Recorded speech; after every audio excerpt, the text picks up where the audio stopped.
What is up, you guys? It is your boy Brent Diggers here, and welcome to another video. And today's video, we are going to be talking about my NFL predictions and every team's records.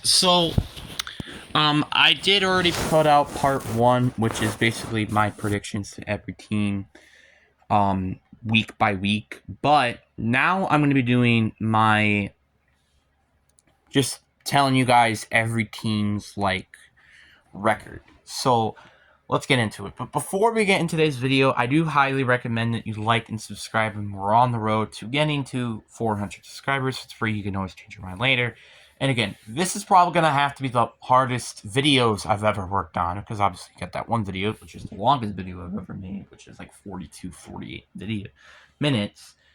And then you probably will have this one, which add another maybe like 12, 15 minutes. So combine those two, that's an hour. Then you also have the playoff predictions, which might take another 10 to 20 minutes. And then you have the draft board, etc. Anyways, guys, enough said.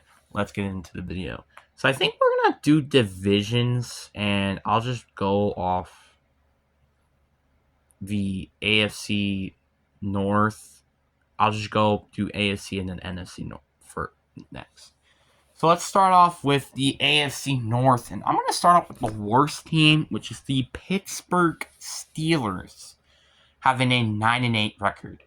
The Pittsburgh Steelers, I mean, I don't feel like this record has really a lot to say. I feel like they're going to easily make it 9-8. I just don't think they're going anything farther than that. And it's kind of because all the other teams have above double-digit records. Browns have a 12-5, which I'm a little surprised that I gave the Browns this good of a record, but I guess that's fine, I guess. The Ravens, I have them going 13-4, which I don't know how that's not good enough to win the division, but I guess it's because the Bengals are 13-4 as well, which, funny enough, I'll wait until that playoff video will come out, which is the next couple of days, unfortunately. I have to make it like this. Then we'll do NFC North. I guess I'll just do it by North or division-wise. The Vikings, I had them going 5-12, which I guess is a kind of a reasonable spot to put them in, I guess. And then you got the Bears, which I think they're a 9-8 team, which I'm barely making it to the postseason. And then you have the Lions, who are 11-6, do not win the division on the Packers, which are 12-5. Then you got the AFC East. I have the Patriots being the worst team in the AFC, 3-14. The Bills are 5-12. Assuming if you think that's overrated or underrated. Dolphins are 10-7, and the Jets are 11-6. Then you got the NFC East. The Giants being the worst team in the NFC are 3-14. The Commanders are 7-10. The Cowboys are 11-6, and the Eagles are 12-5. Then you got the South of the AFC, which you got the Titans at 7-10. The Colts are 8-9. Jacksonville are 8-9. And the Texans are 11-6. I'm honestly kind of surprised how good I had the Titans being, and also kind of surprised that the Colts and Jags are right next to each other. Then you have the NFC South. Panthers 3-14. Saints are 4-12. Actually, this should be 4-13 or 5-12. What game did I miss for the Saints then? Saints and Falcons? Yeah, I'll go with the Falcons with that one. Actually, no, I think I'm going to have the Saints win at home. Does that change anything, though, in standing-wise? No.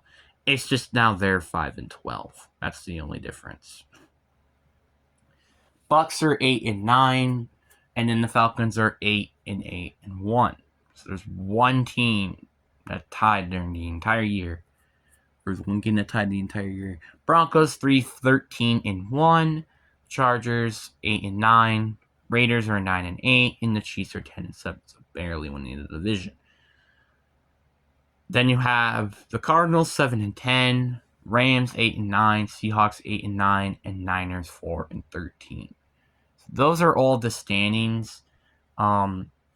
it's kind of honestly a little surprising with some of these. Like, for example, like I don't feel like a lot of people would say the Rams are going to go 8-9 this year.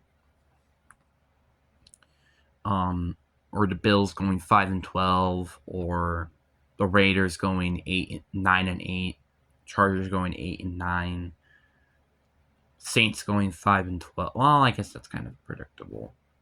Bucks going 8-9, I guess. Like there are some shocking ones, I will admit, with this, which is kind of interesting.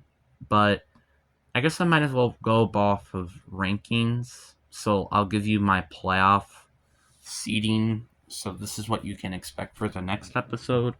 So the Patriots, so we're going to start off AFC, were obviously again the worst. And the Broncos were the second worst. Bills were the third worst, surprisingly. But again, with all the other good AFC teams, that kind of makes sense. Titans were 7-10. Chargers were 8-9. I forget that this was the 12th worst, the 12th best team in the AFC. Colts are 8-9. Jacksonville are 8-9. The Steelers are 9-8. The Raiders are 9-8. And now we finally get to actual playoff bound teams. Dolphins were 10-7.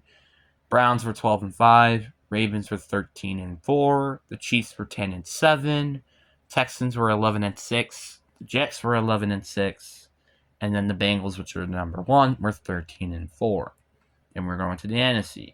Giants, like I said, were the worst. Panthers are 3-14, not far behind. Vikings were 5-12. The Saints were also 5-12, which they were 13th. Commanders were 7-10 and 12. 11 were the Cardinals, who were also 7-10. Rams were 8-9 at 10. Seahawks were 8-9 at 9.